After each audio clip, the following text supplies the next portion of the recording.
2021년 두 번째 방송이 되겠습니다. 지난 1월 8일자 남미 볼리비아 편에 이어서 페이스북에서 예고 드린 바와 같이 이번 방송은 북미 지역을 한번 훑어보고자 합니다.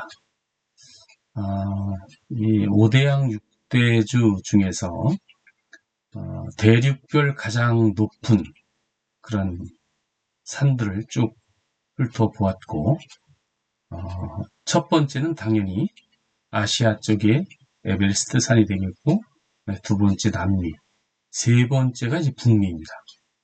북미가 세 번째로 대륙 중에서 가장 높은 봉우리가 있습니다. 오늘은 북미 쪽을 살펴볼 텐데, 북미 쪽은 이미 지질학계에서 세계적으로 그랜드 캐년이라는 그러한 명성 있는 세계적인 관광지를 많은 사람들이 이미 보고 갔고, 진화론자들과 창조론자들의 격전지였습니다. 수억 년 동안 쌓이고 수억 년 동안 깎였다고 하는 진화론자들과 대홍수로 인해서 깎였다고 하는 격변론자들, 긴 싸움이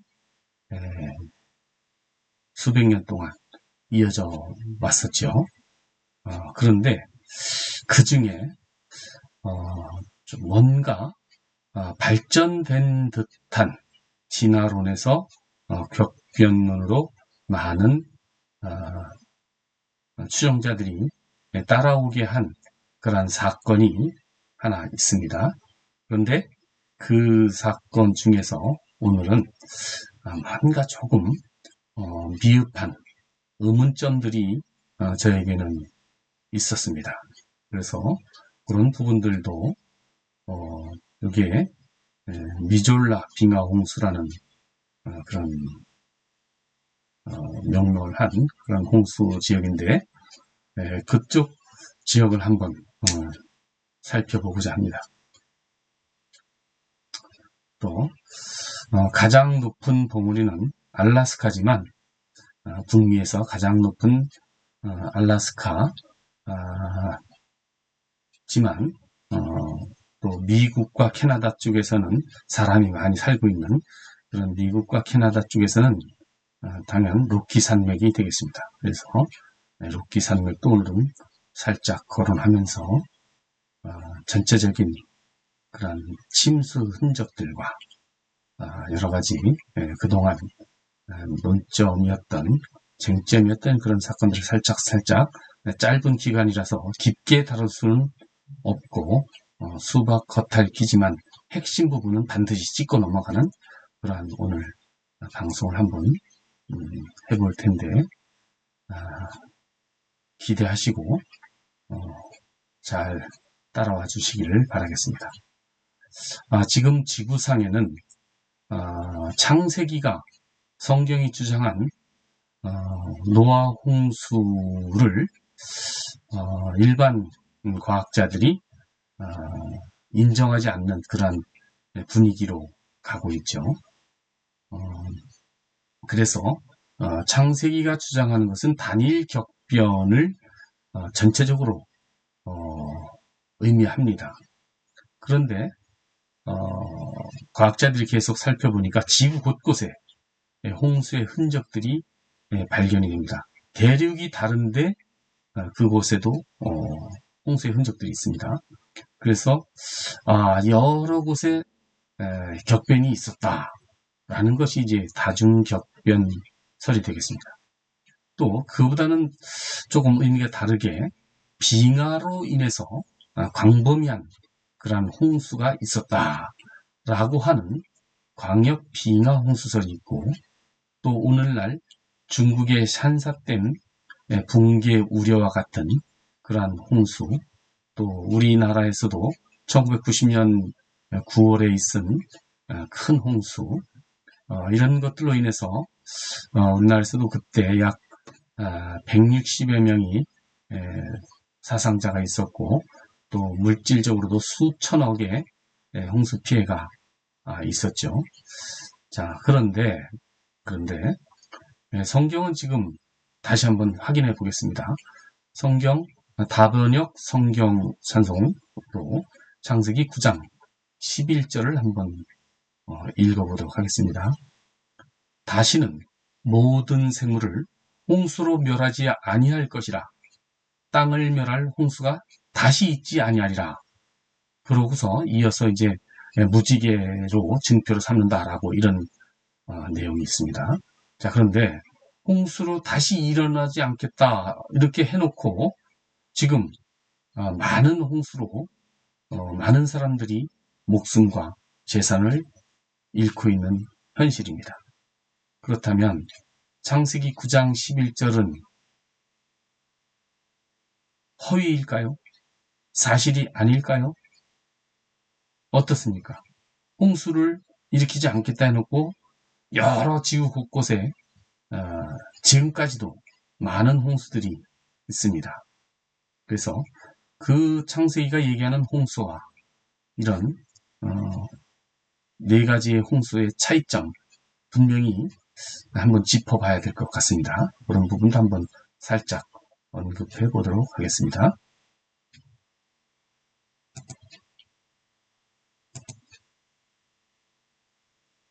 그래서 노아 홍수를 이제 대홍수라고 명명합니다. 대홍수와 일반 홍수가 다른 점은 무엇인지 이것을 같은 창세기 9장 11절이지만 킹 제임스 버전으로 한번 보겠습니다. 제가 읽어드리겠습니다. 내가 너희와 언약을 세우리니 다시는 모든 생물을 홍수로 멸하지 아니할 것이라. 땅을 침몰할 홍수가 다시는 있지 아니하리라. 아까와 조금 다른 용어가 나왔죠. 땅을 침몰할 홍수라고 되어 있습니다. 지금 창세기가 이야기하는 다시는 있지 않을 홍수는 땅을 침몰하는 홍수가 다시 있지 않겠다는 이런 의미입니다. 모든 생물을 멸하지 않는 땅을 침몰하지 않는 그런 땅을 침몰할 홍수를 이야기하는 겁니다. 그래서 그 차이를 확실하게 좀 이해를 하셔야 할 필요가 있습니다. 자, 땅을 침몰할 홍수라고 되어 있는데 지금 괌섬 여기가 지금 괌섬인데요. 괌섬 앞에 보시면 이런 바다 깊은 곳에 이러한 지형이 있습니다. 이게 수천 메타 지금 이쪽이 마리에나 해구라고 해서 약 11,034m 되는 괌섬 밑에가 그렇게 가장 깊은 태평양에서 또 아니면 지구 전체 바다에서 가장 깊은 곳이 되겠습니다.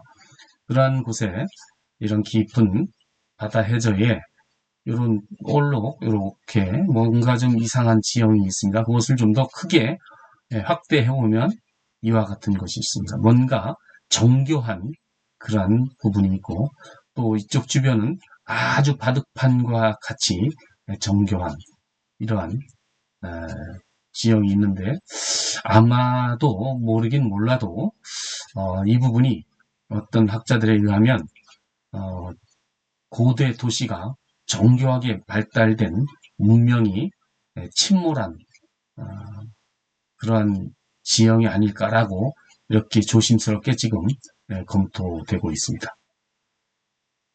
또 석유와 석탄이 바닷속 해저 밑에 대량으로 매장되어서 그것을 지금 개발하려고 아주 뜨거운 그런 싸움을 벌이고 있죠. 자, 석유와 석탄의 원료는 무엇인지 아시죠? 석탄은 대량의 나무가 땅속으로 침몰되면서 매장된 것이고 또 석유는 동물 그러니까 공룡과 같이 이렇게 큰 동물들이 많이 대규모로 때로 매장되고 매몰되고 침몰되고 잠겨버려서 그것이 오랫동안 고압과 고온에 의해서 석유화된 것으로 지금 과학적으로 이렇게 설명되고 있습니다. 자, 그렇다면 이 많은 것들이 나무가 물속으로 또 그 물속 해저 밑속으로 들어가기 위해서는 침몰이 일어나지 않고는 이러한 일은 일어날 수가 없습니다. 길게 설명은 안 드리겠습니다. 생각해 보시면 아실 텐데 살아있는 동물이 물속 깊은 곳에 통과해서 해저 밑으로 들어가려면 땅이 그냥 푹 싱크홀 같이 주저앉아서 침몰하는 현상이 아니고는 설명이 잘 되지 않습니다. 그래서 이러한 것이 홍수 때에 있었다는 것입니다. 그래서 이러한 홍수는 지금 우리가 보는 홍수와는 똑같은 홍수가 아닌 것입니다. 분명히 이런 차이를 염두에 두시고 성경이 얘기하는 홍수가 얼마만큼 큰 홍수인지 지금 우리가 보는 홍수는 가히 비교할 수 없는 그런 홍수가 되겠습니다. 자, 그런데 지금 미국 쪽에 미국과 캐나다 이쪽 부분에 빙하 호수가 있었다. 그래서 이쪽에 빙하가 이렇게 있었고 점점 빙하가 녹아서 녹은 물이 있고 여기에 댐이 얼음댐이 막고 있어서 이 부분이 어느 날 이게 터져서 이쪽을 다 깎았다. 이렇게 설명이 되고 있는 것이 미졸라 빙하 홍수가 되겠습니다. 근데 제가 본격적으로 이 부분에 대해서 좀 더 문제를 몇 가지 문제점이 해소되지 않은 부분이 있어서 그 문제를 한번 거론을 해보고자 합니다. 자, 이곳을 당시 이 할렌브레츠 박사가 생존해 있는 동안에는 대부분이 진화론적 지질학적 해석을 해왔습니다. 그래서 그랜드 캐니언이라든지 이런 것은 수억 년 동안 쌓이고 쌓여서 또 수천 년 동안 깎여서 만들어진 그런 지형이라고 모든 교리적인 관념에 가지고 있을 때 그런 부분을 강력하게 부인한 어떤 격변적 사건으로 인해서 깎였다라고 수십 년 동안 주장해서 이것을 미국 지질학계가 공식적으로 인정을 하게 된 빙하 홍수라고 이제 이렇게 인정을 받았는데 할렌브레츠 박사는 격변적 사건으로 강력하게 단 한 번의 격변이었다라고 주장을 한 바 있습니다. 자, 그래서 이러한 퇴적과 침식이 미졸라 빙하 홍수 댐이 터짐으로 인해서 이런 것이 형성됐다라고 주장을 한 바, 인정한 바 있습니다. 자, 지구상에 지난번에 대륙별 가장 높은 최고봉들을 언급했는데 지난번은 남미 볼리비아 두 번째로 높은 6,962m 이 남미가 잠겼던 그런 것을 방송을 해드렸고요.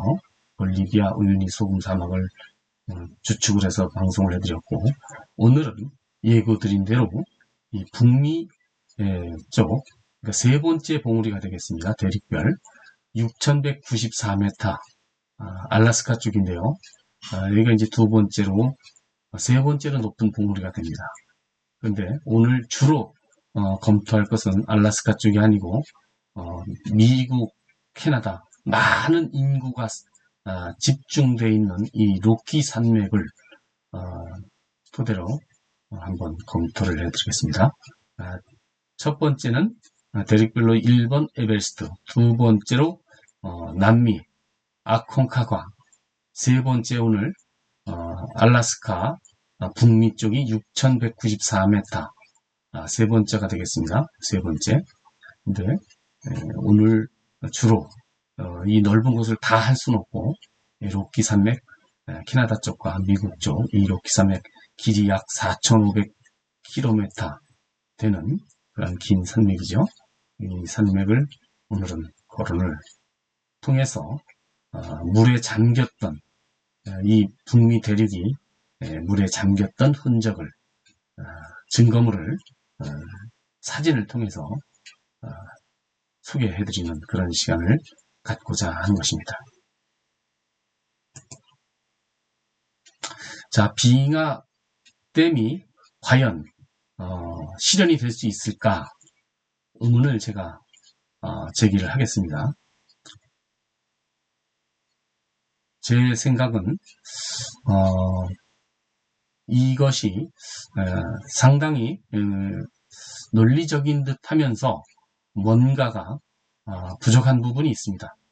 그래서 이 날씨를 이렇게 기후적으로 봤을 때 언다면 여기도 같이 이렇게 얼었어야 되고 점점점 밑으로 이렇게 녹아가야 될 텐데 요만큼 가지고 여기가 수심 600m의 미젤라 호수가 물이 담수가 되기 어렵다. 저는 이렇게 봅니다. 그래서 그런 부분들을 또 깊이 한번 살펴보도록 하겠습니다. 자, 지금 어떤 사건에 대해서 좀 시각화하고 이렇게 해야 좀 이해가 되기가 쉽습니다. 그래서 우리가 알고 있는, 우리가 본 것들, 아마 팔당댐은 우리나라의 수도권 2천만 명이 식수원 또 공업용수 등을 여기에 다 매달려 있습니다.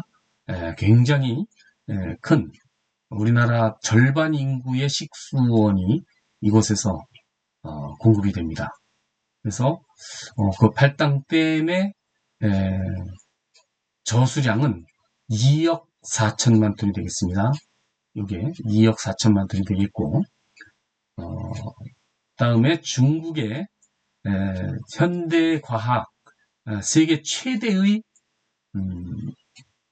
산사댐, 세계 최대의 산사댐의 저수량은 우리 팔당댐보다 165배가 되는 393톤, 393억 톤, 393억 톤이 되겠습니다. 그래서 그래프로 비교를 해보면 팔당댐에 2천만 명이 1년 동안 먹고도 남는 담수량이 2억 3천만 톤이 이 정도라면 세계 최대의 산샤댐의 높이는 이만큼까지 되겠고요. 그리고 지금 거론이 되고 있는 미졸라 빙하댐의 담수량은 2200억 톤, 2200억 톤이 되겠습니다. 그래서 그래프로 표시해보면 이와 같이 이런 것 정도가 되겠습니다. 그래서 팔당댐과 미졸라 빙하홍수를 담수량으로만 비교해보면 약 1000배가 되겠습니다. 1000배가 되겠고 또 산샤댐에 비해서는 6배가 더 큰 그러한 이론상의 담수량이 되겠습니다.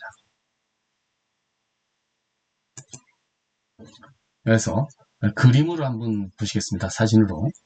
팔당댐이 2억 4천만 톤인데 얼마 안 될 것 같은데 뭐 이렇게 한번 수문 열면 어마어마합니다. 잠수교가 잠기고 뭐 이렇게 한강 수위가 뭐 1m씩 올라가고 조금만 열어도 이렇게 초당 1000톤 뭐 이 정도가 아니라 뭐 10,000톤 1초당 이렇게 이제 방류가 되죠. 그래서 만약에 이것이 붕괴가 된다면 뭐 어마어마한 우리 수도권은 거의 전멸할 수도 있는 그런 양이 됩니다. 자, 그런데 지금 이게 2020년 6월 6일 사진이 되겠습니다. 이게 중국의 산샤댐인데요. 저수 최대 용량 담수 수위를 약 2m 이상 초과해서 지금 이렇게 보면 자, 당초에는 콘크리트로 이렇게 일자로 다 만들어 놨는데 이 담수량이 밀리는 이 수압 때문에 이렇게 이제 그 강한 콘크리트 댐이 이렇게 지금 균열이 생겨 이렇게 휘청휘청 이렇게 S자 모양으로 이렇게 뱀같이 꾸불꾸불 이렇게 이제 인공위성 사진을 통해서 확인이 되고 있습니다. 그래서 이것이 이제 방송이 되면서 여러 가지로 붕괴 위험성에 대해서 많이 작년에 거론이 됐던 그런 것입니다. 그래서 미졸라 홍수와 팔당댐 또 가상이지만 샨샤댐 세 가지를 다 이렇게 숫자적으로 한번 거론을 해보겠습니다. 자, 팔당댐은 2억 4천만 톤인데 댐 최고 수위는 29m입니다. 그리고 이 댐의 길이는 510m가 되겠습니다. 510m인데 2억 4천만 톤을 이제 담수하고 있고요. 산샤댐은 담수량은 393억 톤, 393억 톤이면서 이 댐의 높이는 185m입니다. 185m, 최고 수위까지가 185m, 약 368, 6배보다 더 높은 그런 우리 팔당댐보다 6배나 높은 그런 큰 댐이죠. 그리고 댐의 길이는 우리 팔당댐보다 약 5배 정도, 4배 내지 5배 정도 되는 그런 아주 장대한 세계에서 가장 큰 세계 최대의 현대과학에서 지은 만리장성을 이후로 가장 큰 토목공사라고 이렇게 대별되고 있습니다. 그래서 댐의 길이는 2309m, 높이는 185m. 이러한 댐도 지금 이와 같이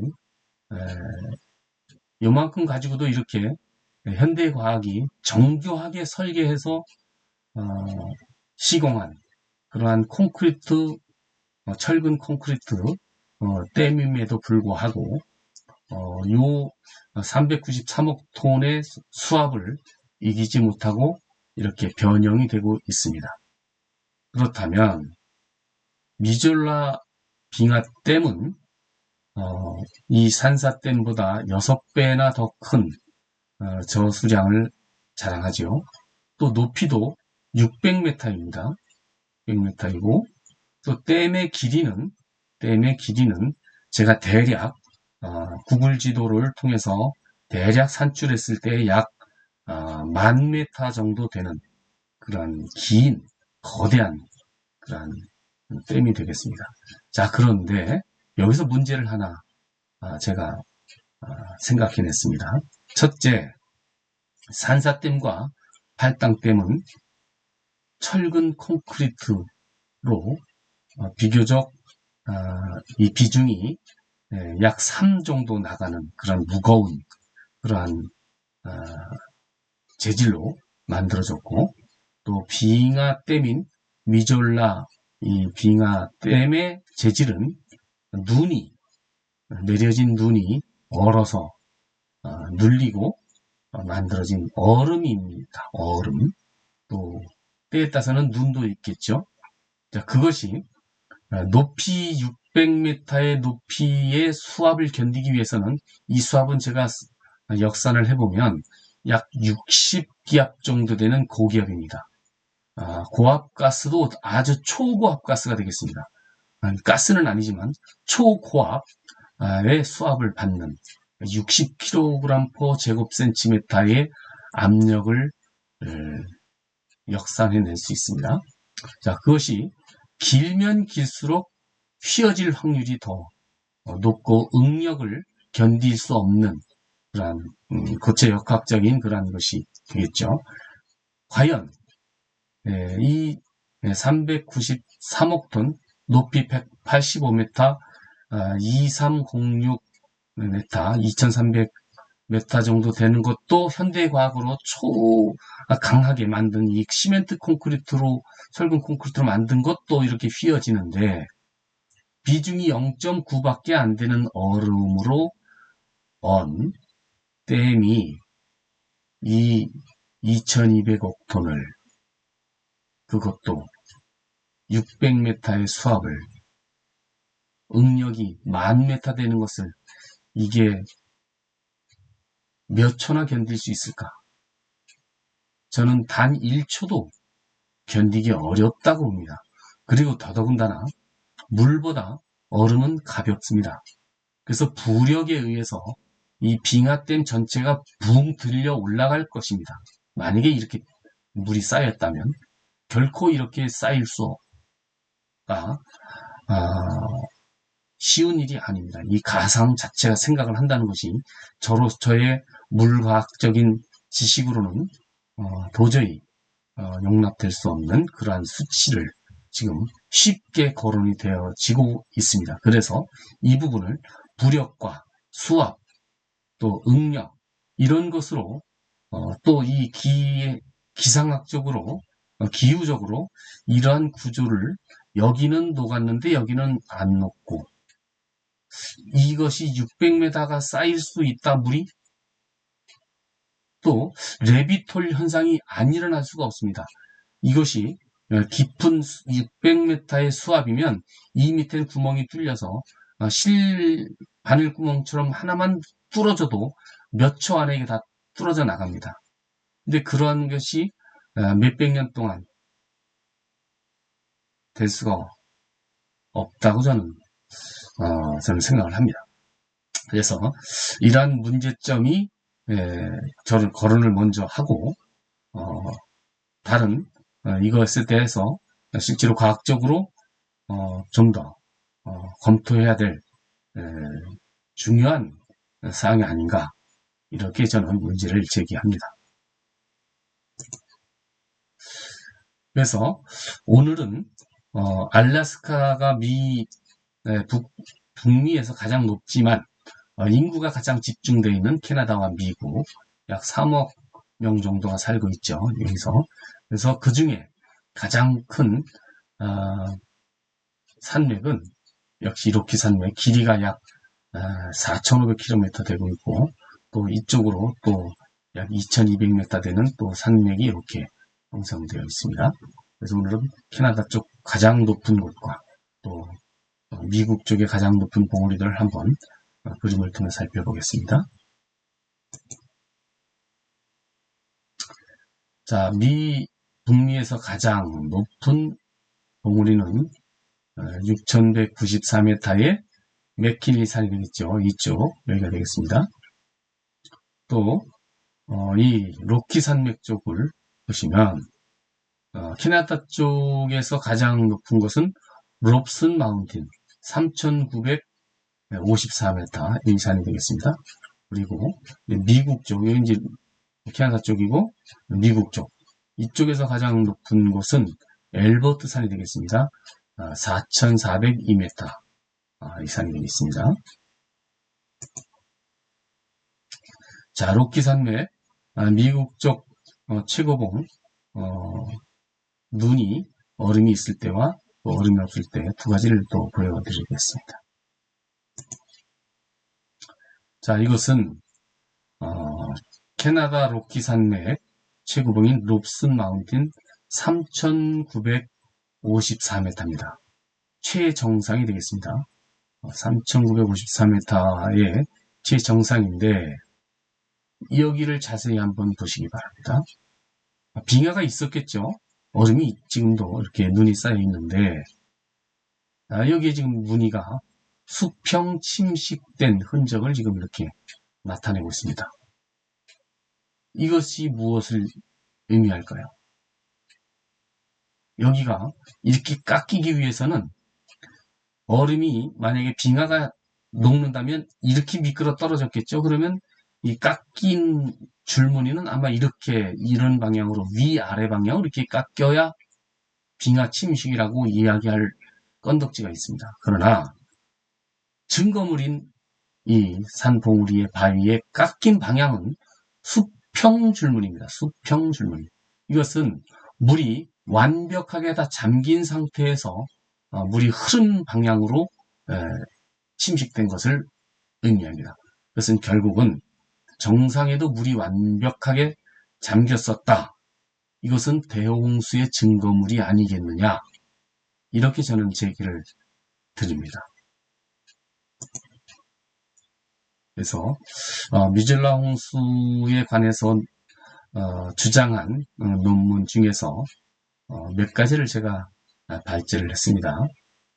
그래서 미젤라 빙하 홍수 때 협곡을 깎은 물의 속도가 초당 30m 속도로 흘러갔다라고 이렇게 되어 있고, 또 약 160톤 정도 되는 큰 바위가 일반 홍수의 흐름으로는 옮겨질 수 없다. 그래서 이게 빙하 홍수로 옮겨졌다. 이렇게 지금 주장을 하는 반대, 빙하 홍수로 된 것이 아닐 수도 있어서 대홍수 때는 이것이 안 옮겨질 것인가?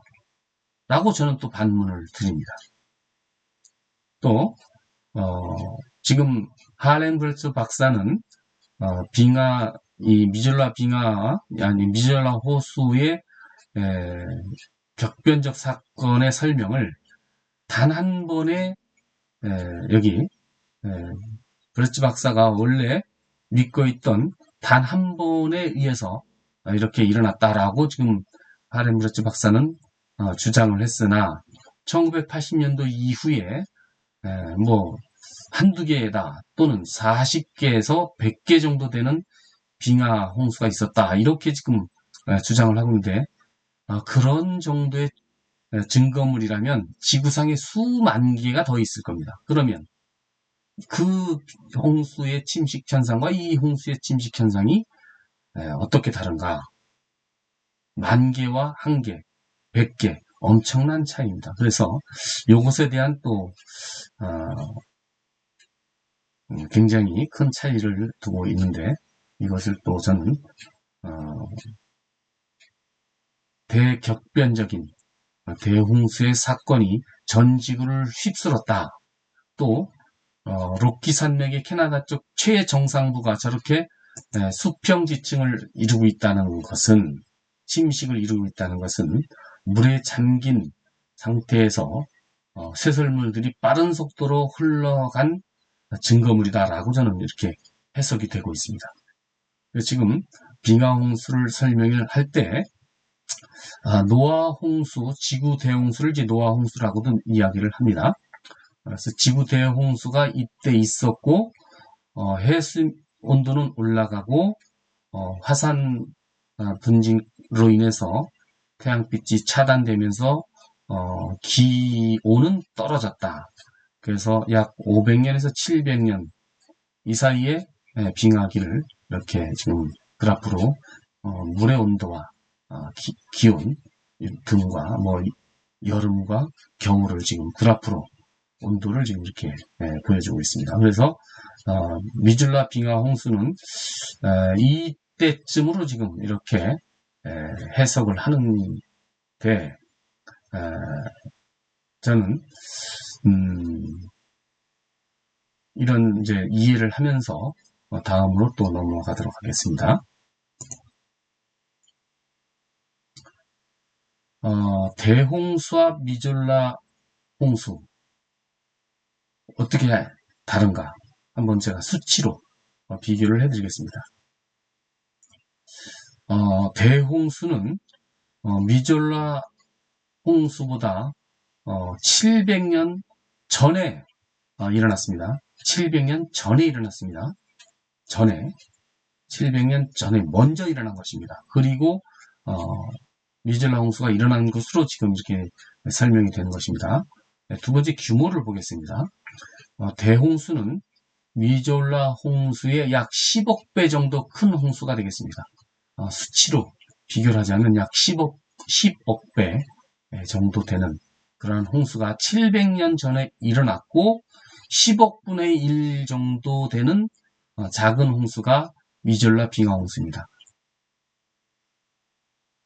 그래서 미졸라 빙하 홍수의 침식으로 설명이 되려면 그 전에 대홍수 때는 안 깎였겠는가, 침식이 안 됐겠는가라는 것입니다. 700년 전에 먼저 큰 홍수가 있었고 미졸라 홍수가 졌다 쳐도 거기에 흘러가는 정도가 되겠죠. 그래서 저는 쉽게 비유를 들자면 공룡이 700년 전에 먼저 지나가고 난 뒤에 개미가 지나갔는데 공룡 발자국을 가지고 개미 발자국으로 오인한 것이 아닌가라는 이런 검토가 과학적으로 이제 필요한 단계다라고 저는 보는 것입니다. 그래서 오늘 문제 제기를 드리면서 이어서 다음 방송에서는 북미 쪽을 이것저것 한번 침식 흔적과 홍수 흔적, 빙하 홍수로 해석될 수 없는 큰 지형적 홍수의 침식 현상을 거론을 드리는 것으로 하겠습니다. 그래서 오늘 방송을 마치도록 하겠습니다. 끝까지 경청해 주셔서 감사합니다. 오늘 방송을 마치겠습니다.